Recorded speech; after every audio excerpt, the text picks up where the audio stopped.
मानसिक स्वास्थ्य को लेकर मैं यही कहूँगी कि समस्याएं आएगी, जीवन में संघर्ष रहेंगे। आपको उन चुनौतियों को एक्सेप्ट करना है, उन चुनौतियों को आपको ग्रहण करना है। उन समस्याओं से आपको भागना नहीं है, आपको उन चैलेंजेस को एक्सेप्ट करके उसके ऊपर काम करना है, उनका समाधान का रास्ता निकालना है, न कि आपको कोई दिशा भ्रमित होना है।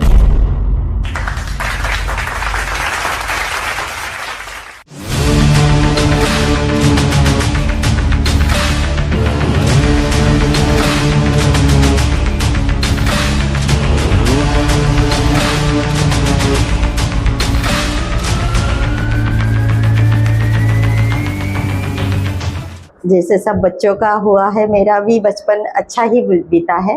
और मैं नेपानगर में की रहने वाली हूँ और नेपानगर में मेरा जन्म हुआ है।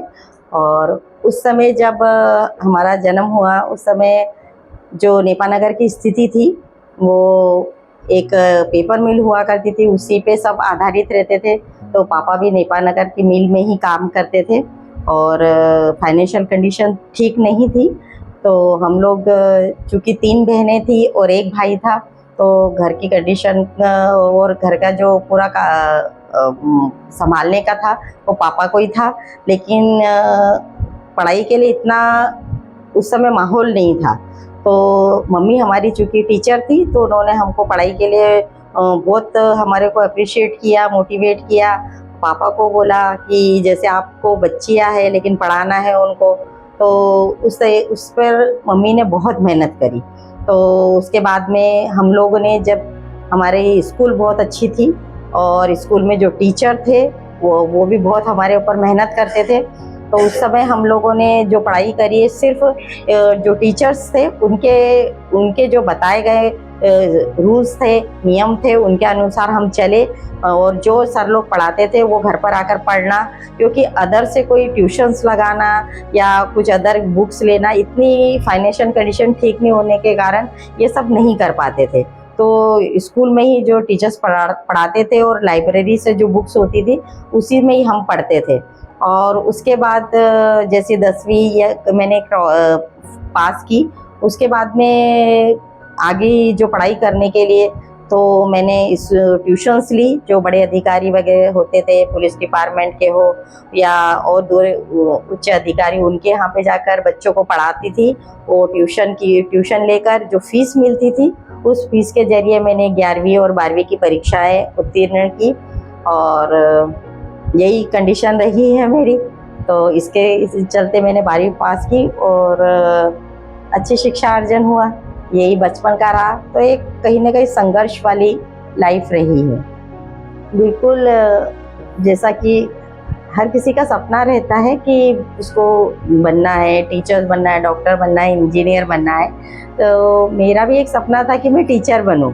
और इन चीज़ों से तो अस्पताल का नाम लेते तो हर कोई डरता है, तो मैं भी डरती थी। मैंने कहा ये तो नहीं बनूंगी, लेकिन मैं टीचर ज़रूर बनूंगी।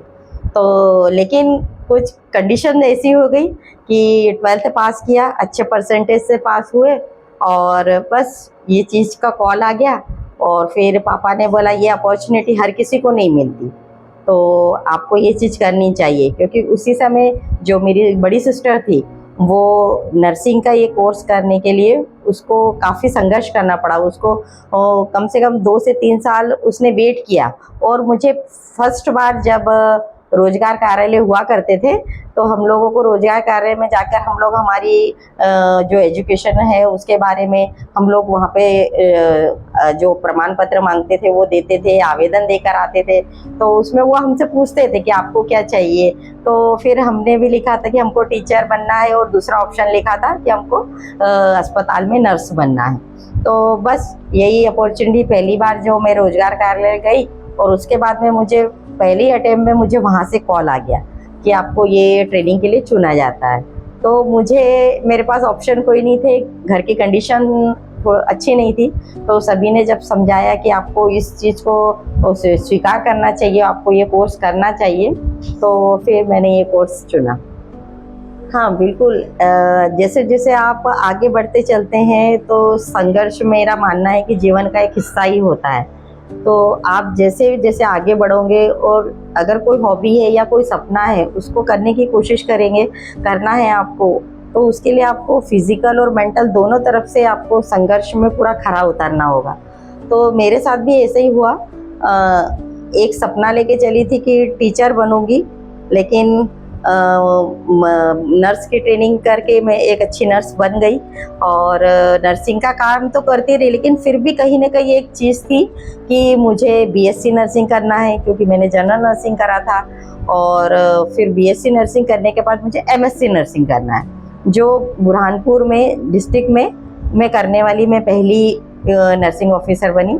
तो वो संघर्ष एमएससी नर्सिंग तक का करने का इतना वो था कि जो मेरे परिवार में मेरे मिस्टर को थोड़ा सा पैरालाइज की हो गया था उनको, और एमएससी नर्सिंग जो कि हमको प्राइवेट के हिसाब से करनी पड़ी थी, तो उसमें हमको पैसा काफ़ी लगा था। तो उस पैसे के लिए मुझे जो मेरी ज़मीन थी वो मुझे बेचना पड़ी, फिर बच्चों की जो पढ़ाई थी उसमें एडजस्टमेंट करना, और उसी एज में मैं यानी उसी समय में मैं भी पढ़ाई कर रही हूँ, तो घर को देखना, बच्चों की पढ़ाई और मेरी पढ़ाई, तो ये ऐसी कंडीशन हो गई थी कि मैं बैलेंस थोड़ा सा मैं कर नहीं पा रही थी। लेकिन मैंने बोला नहीं, मेरा परिवार के तरफ से और मेरे मिस्टर ने, खास तौर से मेरे मिस्टर ने और मेरे परिवार के लोगों ने मुझे बहुत सहयोग दिया, मोटिवेशन दिया कि आप ये कर सकती हो और हम सब आपके साथ में। तो मैंने ये एमएससी नर्सिंग का फॉर्म भरा और एमएससी नर्सिंग किया। तो वो एक टर्निंग पॉइंट था कि परेशानियाँ बहुत थी, लेकिन मैंने मेरे परिवार के और सभी के सहयोग से मैं यहाँ तक पहुँची। जो मानसिक स्वास्थ्य है ये अभी एक नया शब्द सबके लिए, नया विषय है, और ये बहुत ही सेंसिटिव, मतलब इसके लिए जितना बोला जाए उतना कम है, क्योंकि शारीरिक स्वास्थ्य के लिए तो हर कोई जानता है, लेकिन मानसिक स्वास्थ्य के लिए के बारे में लोग बोलना पसंद नहीं करते। ये अंधविश्वास है, ये भ्रांतियाँ है। ये मानसिक स्वास्थ्य क्या है, किसी के सोचने, समझने और एक्सप्लेन करने, उसके मूड के बारे में, उसके व्यवहार के बारे में, तो ये चीज़ है मानसिक स्वास्थ्य। तो इसको किसी मरीज के रूप में कैसे मैं आइडेंटिफाई करती हूँ, ये मेरे काम का एक बहुत बड़ा हिस्सा है। और वर्तमान में जो कोरोना हुआ था, कोरोना के बाद में मानसिक स्वास्थ्य कहीं ना कहीं एक शब्द सभी के ज़बान पे आया, डिप्रेशन। तो सब जानते हैं डिप्रेशन एक शब्द है, एक बीमारी है, लेकिन ये क्यों हुआ, किसकी कैसे होता है, इसमें क्या होता है, ये अब भी लोगों के बीच में जिज्ञासा है इसके बारे में। तो मानसिक स्वास्थ्य एक बहुत बड़ा सब्जेक्ट है, और इसके अंतर्गत जो भी मरीज आता है, तो हमारा उद्देश्य यही होता है कि हम पहले तो उसकी बात को ध्यानपूर्वक सुने, उसके बाद उसकी बात की गंभीरता को समझे, उसकी बातों की गोपनीयता को बनाए रखे, और सम्मानपूर्वक वो हमारे यहाँ पर आकर अपने निसंकोच अपनी बात को रखता है। और हमारा उद्देश्य ये रहता है कि हम उसकी बात को समझकर, उसका सही मूल्यांकन करके, उसको सही सलाह दे के, उसका सही उपचार करके और उसकी हर परेशानी का निदान करें। इसके अंतर्गत बहुत सारी प्रॉब्लम आती है कि लोग खुलकर बोलना नहीं चाहते मानसिक स्वास्थ्य के बारे में। मानसिक स्वास्थ्य के बारे में खुलकर बोलने के भी कई कारण हैं कि इसलिए नहीं बोलते हैं कि लोग मेरे को क्या पागल समझेगा, लोग मेरे बारे में क्या बोलेंगे, क्योंकि ऐसी भ्रांतियां हैं, ऐसी ये अंधविश्वास ये समाज में है। तो आपको और हमको ही मिलकर इसके बारे में आगे आना है और बताना है। और मानसिक स्वास्थ्य के लिए दो हमको एक ठोस कदम बताए गए हैं, एक है मनहित ऐप और दूसरा है टेलीमानस का नंबर 14416।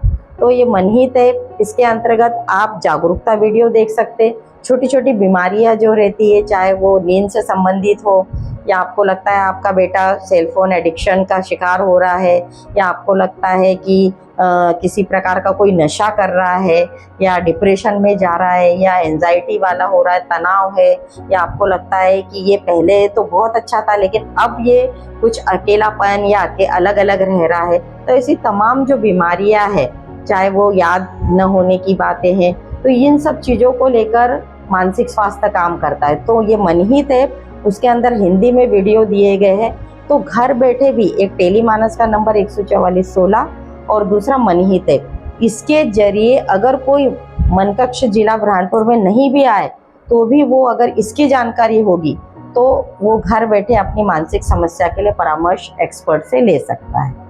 तो मानसिक स्वास्थ्य आज बहुत बड़ी समस्या है। समाज में सभी युवा वर्ग को इसको आगे आना चाहिए, इसका समर्थन करना चाहिए, तभी मानसिक स्वास्थ्य के लिए जागरूकता बढ़ेगी और मानसिक स्वास्थ्य के लिए लोग जानेंगे और अपनी जो भी समस्या होगी वहाँ घर बैठे उसका निदान कर पाएंगे। देखिए, मैंने पहले भी बताया कि अपन फिजिकल हेल्थ के लिए तो हर कोई जानता है ना, तो लेकिन मानसिक स्वास्थ्य क्या है या मेंटल हेल्थ क्या है, इसके बारे में कोई बात करना भी पसंद नहीं करता। लेकिन आज की इसमें हमको शारीरिक स्वास्थ्य के साथ साथ मानसिक स्वास्थ्य को भी महत्व देना बहुत ज़रूरी हो गया, क्योंकि आज का जो बिजी शेड्यूल है, जैसे मैं वर्किंग वूमन हूँ, मुझे घर भी देखना है, मेरे को यहाँ पर आके मेरा परफॉर्मेंस भी 100% देना है। तो इन दोनों के बीच में कि मेरा परिवार भी चलता रहे और मेरा काम जो है जहाँ पर मैं काम करती हूँ वहाँ पर भी मैं अपना 100% दूँ, तो उसके लिए एक हेल्दी लाइफ होना चाहिए। उस हेल्दी लाइफ का आपको एक शेड्यूल बनाना होगा कि आपको अपनी जीवन शैली में कैसा बदलाव लाना है कि आपका शारीरिक स्वास्थ्य भी अच्छा बना रहे और मानसिक स्वास्थ्य भी। तो आपको एक लाइफस्टाइल आपको बनाना होगी जो हेल्दी लाइफस्टाइल है। उसके अंतर्गत आपको 2-3 पॉइंट्स है।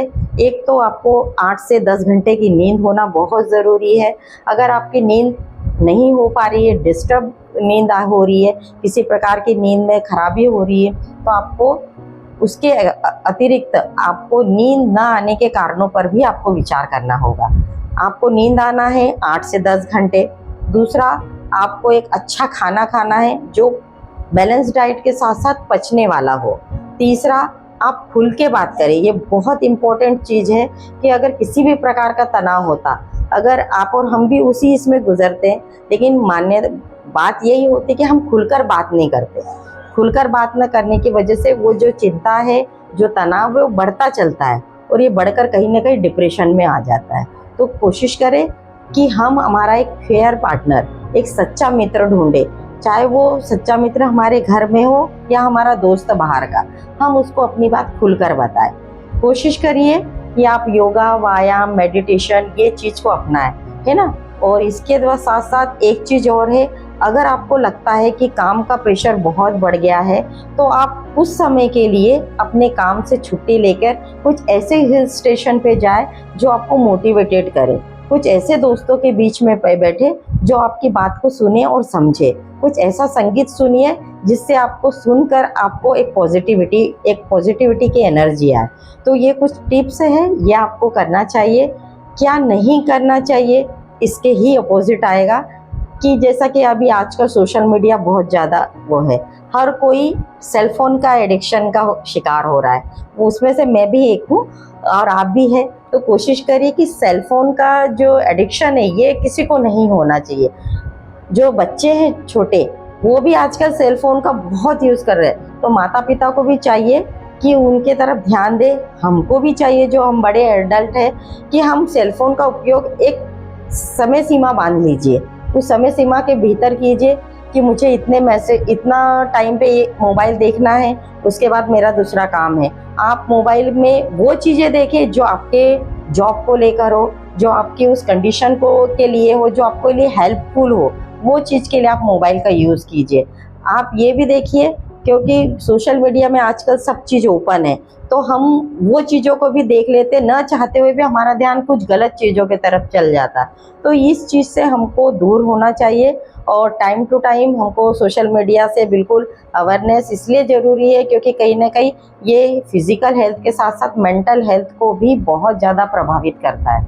तो ये कुछ चीज़ें हैं, एक हेल्दी लाइफस्टाइल के थ्रू आप फिज़िकल हेल्थ के साथ साथ मेंटल हेल्थ को भी आप इम्प्रूव कर सकते हैं। पहले आपने कभी ये सुना नहीं होगा, जो हमारे दादा दादी, नाना नानी वगैरह हुआ करते, तो उनके समय में आपने कभी नहीं सुना होगा कि उनको इतना कोई ब्लड प्रेशर की शिकायत थी या डायबिटीज़ हो गया या उनको कोई चिंता है, तनाव है, कभी नहीं सुना होगा। लेकिन आज ये हो रहा है। आज ये इसलिए हो रहा है, कहीं ना कहीं हम लोग जो है जंक फूड के ज़्यादा आदी हो गए हैं, है ना। हम लोग बाहर की चीज़ों को खाना ज़्यादा पसंद करते हैं, घर की चीज़ों को अब हम वो चीज़ सम्मान नहीं दे पा रहे हम लोगों को। अच्छा, फिर इसके लिए एक चीज़ और है कि जो वैरायटी की, जो क्वालिटी की जो सब्जियां या जो अनाज हुआ करता है वो अब नहीं आ रहा, वो डुप्लीकेट है। कहीं ना कहीं उसमें कोई ना कोई चीज़ केमिकल्स की मिलावट है। तो कोशिश करिए कि आप अपने हाथों से उगाई हुई सब्जियां, अब इतना टाइम नहीं है, लेकिन हम कोशिश करें कि हम जैविक चीज़ों को, जो स्वदेशी हो, उन चीज़ों को अपनाएं। और जंक फूड है, इनसे हम जितनी दूरी बनाएं उतना अच्छा है। इसके लिए आपको ऑयली खाना भी ज़्यादा नहीं खाना चाहिए, या आपको जो ज़्यादा तलन युक्त है, वसा जिसमें ज़्यादा चर्बी वगैरह रहती है, उन चीज़ों को आपको दूरियां बनाते हुए चलनी है। तो कुछ ये डाइट के ऊपर बहुत इफेक्ट पड़ता है, आप जैसा खाओगे आपके शरीर के ऊपर वैसा उसका असर होगा। तो कोशिश करिए बैलेंस डाइट रखिए। आपको डाइट में हरी साग सब्जियां सब चाहिए, और साथ साथ ही सब्जियां या खाना आपको शुद्ध होना चाहिए, पौष्टिक होना चाहिए। इस चीज़ का हमेशा ध्यान रखें, और जंक फूड से या बाहर के खाने से हमेशा बचना चाहिए। आपने पूछा, ऐसे बच्चे आते ही हैं, ऐसे पेरेंट्स भी आते हैं, क्योंकि कुछ बच्चे बहुत शरारती रहते हैं, या स्कूल नहीं जाना उसका एक डर मन में बना रहता है। तो कहीं ना कहीं ऐसे बच्चे भी बहुत हैं। तो ऐसे माता पिता जो ऐसे बच्चे जिनके पास में है, तो उनको चाहिए कि उसकी बात को सुने, समझे वो क्या चाहता है। अननेसेसरी हमको डांटना, मारना, ये चीज़ नहीं करनी है। क्यों? क्योंकि बच्चे अभी उस एज में पहुंच रहे हैं, जैसे धीरे धीरे उनका डेवलपमेंट हो रहा है, उनका पर्सनालिटी उनका अभी डेवलप हो रहा है। तो कोशिश करिए कि उनकी बात को समझे, वो क्या चाहते हैं, उनकी बात को समझकर उसके ऊपर अमल करें। और जहाँ तक याद नहीं होने की समस्या है, कुछ बच्चा शरारती होता है, बहुत खेलकूद में ज़्यादा होता है, तो उसको एक टाइम टेबल बनाइए, आप उसके साथ बैठिए, उस टाइम टेबल को लागू कीजिए। और हर एक आप पढ़ाई करवाते रहोगे तो वो भी गलत है। उसके बीच में आपको गैप लेना चाहिए, ताकि उस गैप के अंदर आप उससे वो काम करवाइए जो उसको अच्छा लगता है। तो बिल्कुल डेफिनेटली अब बच्चा भी पढ़ेगा, उसका इंटरेस्ट भी बना रहेगा और याद भी हो जाएगा। और कोशिश कीजिए कि उसकी बात को समझना होगा, और उसको आपको टाइम देना होगा। एक टाइम टेबल तो बनाना ही है और उसको लागू करना है। और बच्चे को भी ये आपको सिखाना होगा कि आपको अभी ये पढ़ाई, आज का दिन का काम आज ही करे। क्यों? क्योंकि आगे नेक्स्ट आप दूसरे दिन पे टाल दोगे तो वो आपका बर्डन बन जाएगा। तो कोशिश करें कि उसके टाइम टेबल को फॉलो करने के लिए आप उसके एक सच्चे दोस्त की तरह उसके साथ में बैठिए, और उसकी बात को समझते हुए उसकी पढ़ाई लिखाई में आप उसके साथ में उसको आप रहिए। उसकी जो भी कमी घटी, जो भी प्रॉब्लम हो, उसको जिस सब्जेक्ट में नहीं आ रहा है उसको आप मार्किंग कीजिए, गौर करिए उसको। और उसके टीचर से भी आप बात कीजिए, उसकी वीकनेस को वही पकड़ के आप उसके लिए आप खुद उसको समझाइए अपनी भाषा में, तो वो बच्चा बिल्कुल समझ जाएगा। अगर आप उससे ज़्यादा फोर्सली बात करेंगे या डांटेंगे तो वो नहीं सीख पाएगा। तो इसलिए आपको बच्चे के साथ में आपको एक अच्छे दोस्त के रूप में उसको ये चीज़ें सिखाएंगे, और आपको लगातार पढ़ाई न करते हुए पढ़ाई के बीच में ब्रेक लेंगे तो बच्चा डेफिनेटली इन चीज़ों को अच्छे से सीखेगा। मैंने पहले कहा है कि जैसे मानसिक स्वास्थ्य का जो ये विषय है, ये बहुत गंभीर विषय है, एक नया विषय है, लोग इसके ऊपर बात करना पसंद नहीं करते हैं। तो चैलेंजेस तो मेरे पास सामने बहुत आए थे, तो उस चैलेंजेस को मैंने कहा ये सब्जेक्ट नया है, इसके लिए काम तो करना है, क्योंकि ये विषय बहुत गंभीर है, कोई खुलकर इसके लिए बात नहीं कर रहा था। तो जो मेरे स्टाफ है, जो मेरे जो अधिकारी है, मैंने उन लोगों के सामने भी जब ये सब्जेक्ट रखा तो उन्होंने भी मुझे यही कहा कि इस सब्जेक्ट के लिए आपको बहुत काम करना पड़ेगा।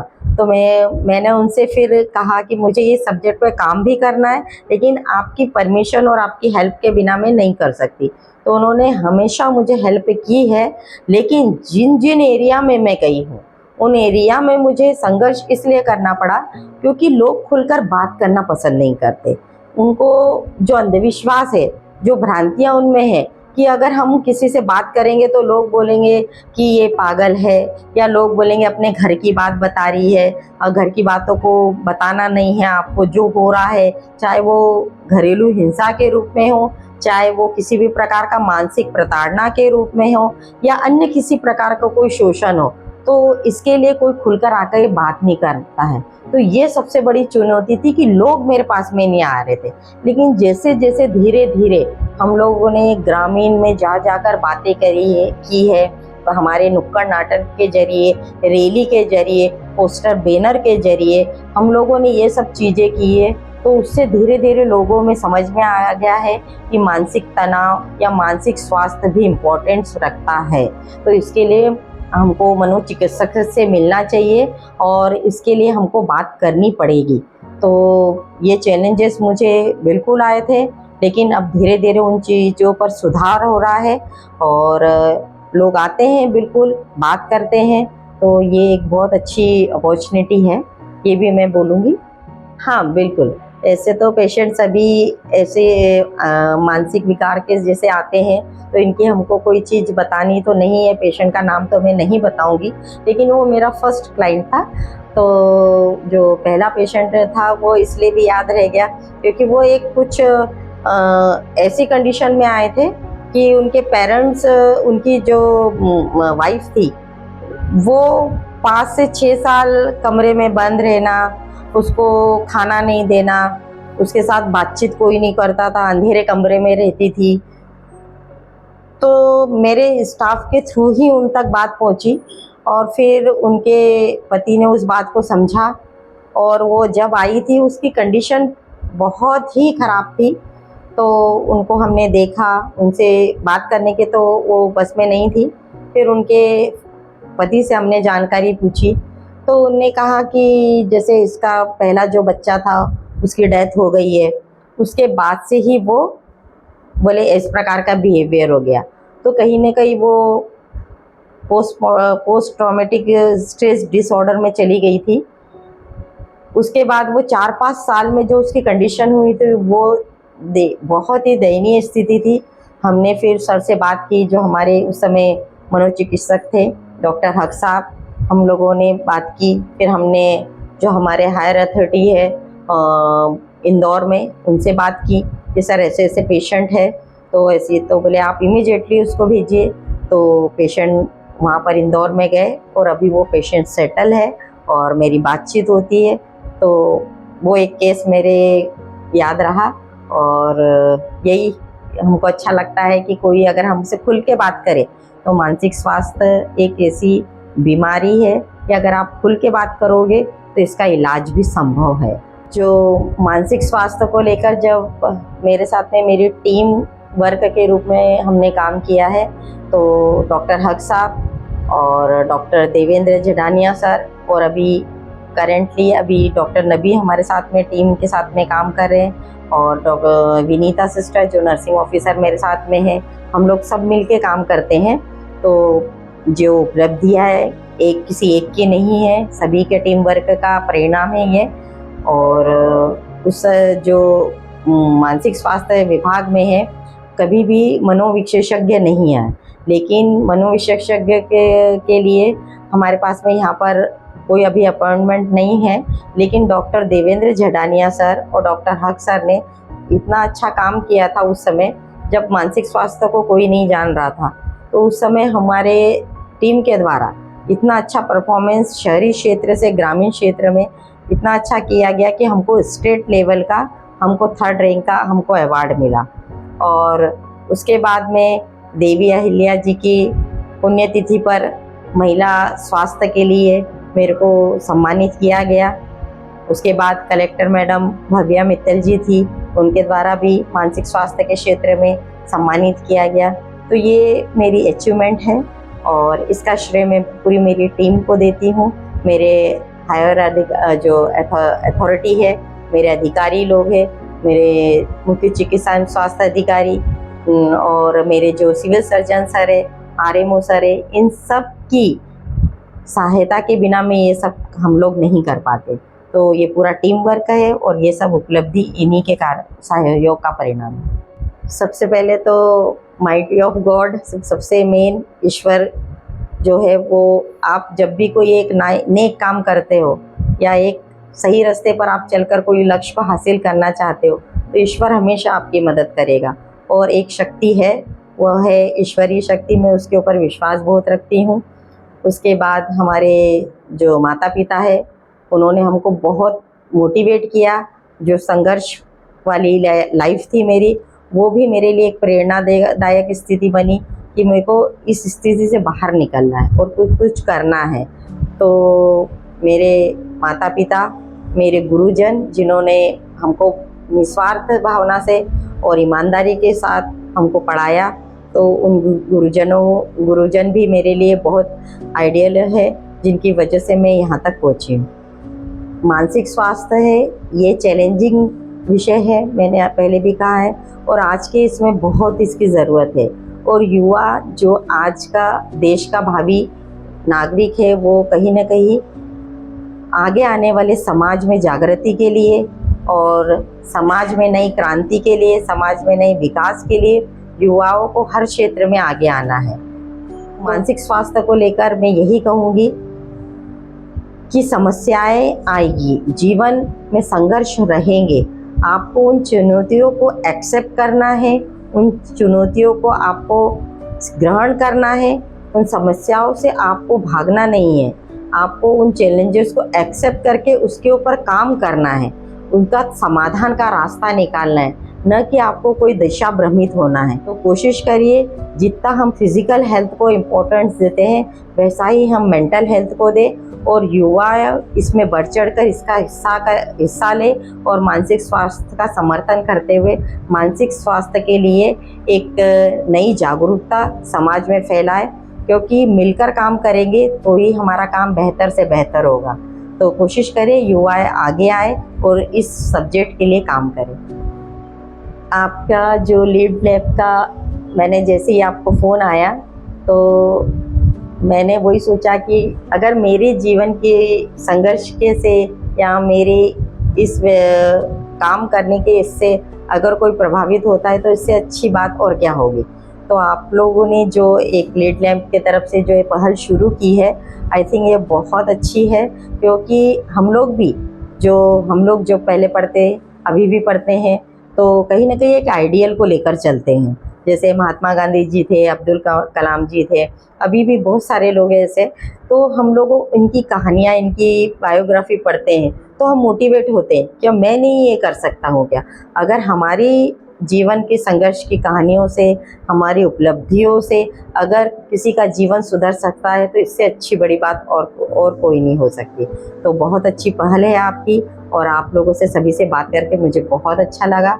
और इतना अच्छा प्रोग्राम करने के लिए मैं लीड लैब के जो प्रभारी है उनको भी धन्यवाद देती हूँ कि आपने मुझे भी इनवाइट किया और इस लायक समझा कि मैं आपसे 2 शब्द अपने बारे में बोल सकूँ। धन्यवाद।